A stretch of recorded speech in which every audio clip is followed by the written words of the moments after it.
In this video, this is the brand new Hosim X09 4-wheel drive 10th scale brushless monster truck. We're going to be giving it a full test and seeing just how good is it. If you are new to the channel, welcome. My name is Troy. This is RoadsideRC. You'll tend to find me bashing or crawling or drifting or racing, plus doing product review videos and how-tos. Let's get started by getting this thing out of the box and seeing what all's in there. We have instruction manuals, we have a little bag, spare battery strap, battery charger, how to get in touch with them for warranty, the warranty card that they normally provide in there, spare body clips, wheel nuts, some tools. That is awesome. Truck itself, look at that, that looks good. We'll get to that more in just a minute. Controller itself, pretty standard unit, on off, steering trim, and then power, total power trim, 4 AA batteries to get it up and running. Comes with these LiPo batteries, 2600 milliamp 2S LiPo. In the manual it says that the truck's actually also good for 3S as well. So this is going to get you up and running. If you want additional power, then you upgrade to the 3S LiPo. Maybe I'll try to leave a link down in the video description to a battery that'll fit. On to the truck itself, and I really kind of like this body. A good aggressive design. We got the roll hoop right here. Nice aggressive tires, but these things feel really stiff. I feel like maybe they do have foam in them, which is nice. But the rubber there feels really hard. I'm not expecting a whole bunch of traction out of it. But big nice bumper here.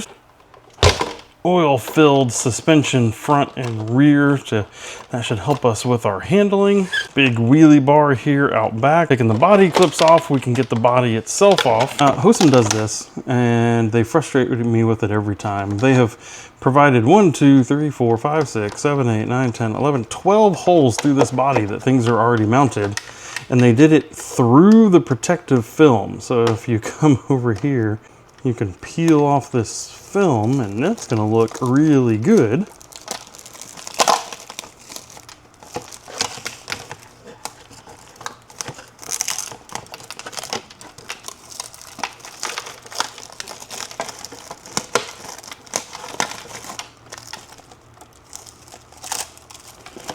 Until you get to this point, and then it looks absolutely stupid. The body looks great underneath it, but now,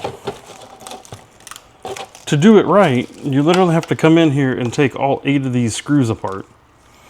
I don't know about you, but that's not the first thing that I want to do when I get my new car, is disassemble what they have just so I can rip the plastic apart.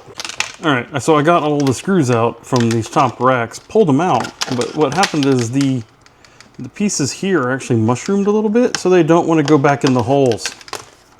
So we're going to run without those, and Hosim, you need to stop leaving the plastic on. Underneath here, things get to looking a lot more familiar to some of the Hosim things that we have seen in the past. I believe, honestly, this whole front suspension, a lot of this metal steering rack up here, a lot of this looks very familiar from some of their prior models. What is appearing to be upgraded, though, is the 380 motor is a new spec sitting up over here. This 45 amp ESC is a new spec. This receiver box up here, all of this is new. This is a very unusual thing here, this 380 motor sitting way up. I had a previous model, one of the very, very first models, they didn't have very good gears back here, and this would shred them. They have many years ago since updated, and this thing is super strong.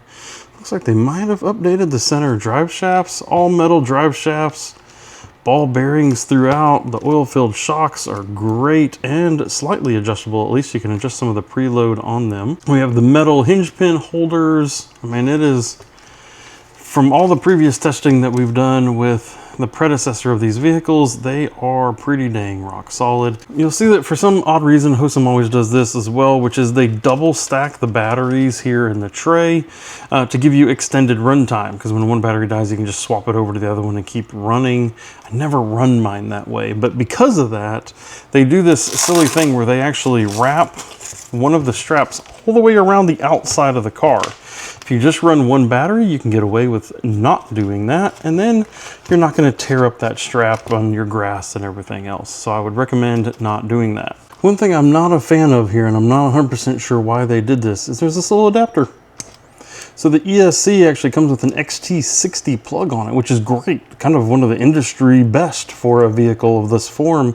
But for some reason, the batteries come with Deans, which means these things don't plug together. What Hosim did then is provide you with one of these little adapters. Here's the problem. These are fire starters. I do not recommend ever, ever, ever that you use one of these style of adapters in a vehicle. These are underneath this shrink wrap is just some soldered joints together. And when it is inside a vehicle and it is bouncing around and everything while you're driving it, the solder comes loose, the solder breaks. It is a very bad design. 100% do not recommend. I'm going to do the initial test with it in it, and then I am going to get rid of this because this is horrible. Do not use it. If you get one of these, do not use this. Go ahead and buy the 3S battery that I'm going to show you here in a minute. That'll work and it'll plug straight into this XT60 and will make your truck faster, more fun, and less of a fire hazard. Controller is on, batteries plugged in. We're gonna hit this button on the side. Oh, we have LEDs here in the front. Look how fancy we are there. Ooh, that servo is good. Look at that.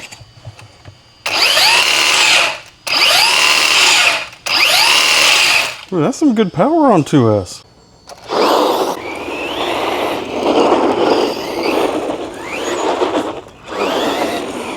Big monster truck stuff. A big truck, big tires, means it doesn't want to handle the best. ESC's got a little bit of a delay in it, a power ramp up. It feels good overall. Oh, pull the wheelie. That's that ramp into that power. It's really hard to control it. I can't just nail the throttle and it give it a bunch of power and it pull a wheelie. You have to like hit it just right. There it goes. I think you can tell my grass clearly needs mowed a little bit right now. Nice wheelie. But it has enough power and it's big enough that it just doesn't matter. It'll just roll right over it. No cares in the world. Total speed's a little low with that 2S, but honestly really manageable, and I imagine probably pretty dang durable. Let's see how it jumps with this 2S in it. Oh, beautiful. Nicely done. Handling is just good. It just does it. Unless I missed the ramp. That was my fault.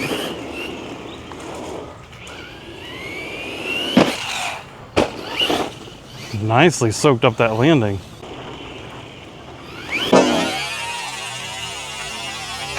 Oh, that's a backflip.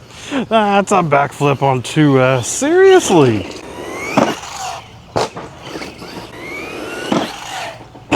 This thing's a joy to jump. Just does it so easy. We are going to get rid of that adapter and we're going to put in my Gens Ace 1800 milliamp 3S LiPo. It fits in here just beautifully, but I am a little bit worried. This motor is cooking already on 2S. So how will it do on 3S? That's more power. You can Ooh, you think I can do the thing? All right, how fast is it on 3S? Oh, that's pretty good. Oh, that is fun. Womp, that's not. Yep, and that handles grass a lot better now too, doesn't it? Look at that.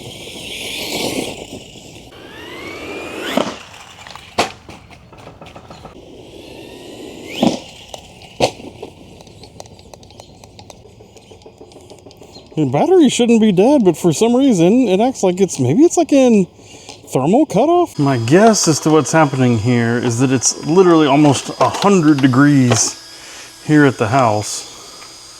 I bet that ESC is going into thermal overload. So maybe 3S on about a 100-degree day is going to be a little much for it. And if I'm honest, if you look at the sweat coming off of my head, it's a little much for me today also. But the truck did great. I would have liked to have got a little bit more time on it on the 3S, and I will just in the future, just having fun with it. Steering was great, no issues with that. Truck jumped beautifully, handled beautifully.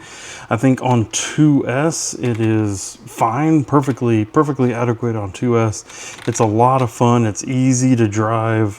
When you went to the 3S, it became wild and crazy. So I would not give 3S to just anybody driving it, but this extra power that's in here, it was lovely for driving around and doing stunty, crazy, silly stuff. That was quite nice. ESC and motor are still been sitting here for a few minutes. They're starting to cool down now, but they were nice and toasty.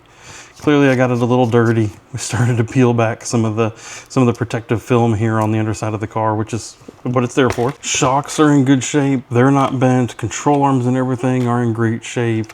Truck lived the bashes and the crashes and the speed runs and everything with absolute flying colors. Passed the flying colors. Looks great. Very happy with it.